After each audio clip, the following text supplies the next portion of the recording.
L'État ivoirien s'est donné pour priorité de faire de notre capitale économique une ville propre et durable où les populations vivent et travaillent sans risque pour leur santé et leur bien-être et sans atteinte au confort en cité.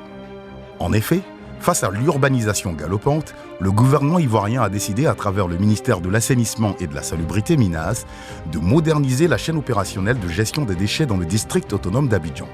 Pour matérialiser cet engagement, il a confié le service public de propreté de l'agglomération d'Abidjan à 2 opérateurs de renommée internationale. Conformément à leur cahier des charges, Ecoti et Eco Eburni ont aménagé 196 postes de groupage et construit 5 centres de transfert sur les sites de Bingerville, d'Onguédédou 1, d'Onguédédou 2, d'Adjamé et de Gonzac-Ville. Aussi, pour exécuter les services de propreté, Ecoti et Eco Eburni ont employé en ce jour environ 4200 personnes et mobilisé 370 véhicules de collecte, 600 coffres, 6000 bacs à ordures, 26 balayeuses mécaniques, autres engins de nettoiement. La mise en œuvre de cette nouvelle organisation du système de collecte et de transport des déchets solides, ménagers et assimilés permet aujourd'hui l'exploitation dans les règles de l'art du centre de valorisation et d'enfouissement technique de Kossi-Ouan.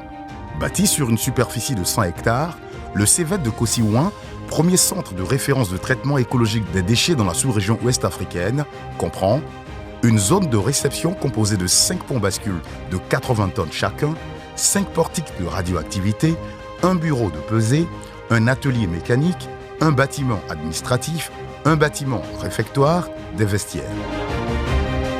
Une zone d'exploitation composée d'un casier d'une superficie d'environ 6,8 hectares et d'une profondeur de 12 mètres, aménagée sur 75 895 mètres carrés du complexe géosynthétique, 1772 mètres linéaires de réseau de drainage du Lixivia et 8858 mètres cubes de couches drainantes.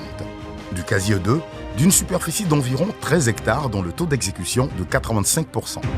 Une zone de traitement des Lixivia qui comprend une station provisoire de traitement constituée de bassins de stockage et de 3 unités d'osmose inverse d'un coût unitaire de 559 450 327 francs CFA. Une station définitive de traitement de Lixivia est en cours de réalisation avec un taux d'exécution de 80%.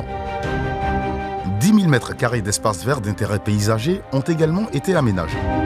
Pour la sécurisation du site et éviter l'intrusion des chiffonniers, une clôture de 4 km d'une hauteur de 2 mètres avec un portail et une loge de gardien contrôlant l'accès a été érigée. Dans la seconde phase d'exploitation du CEVET, il est envisagé la mise en œuvre de la valorisation des déchets.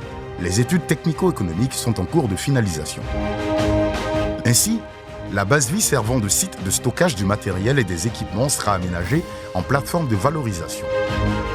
Le biogaz, fruit de la décomposition des déchets dans les alvéoles, sera capté et transformé en énergie électrique.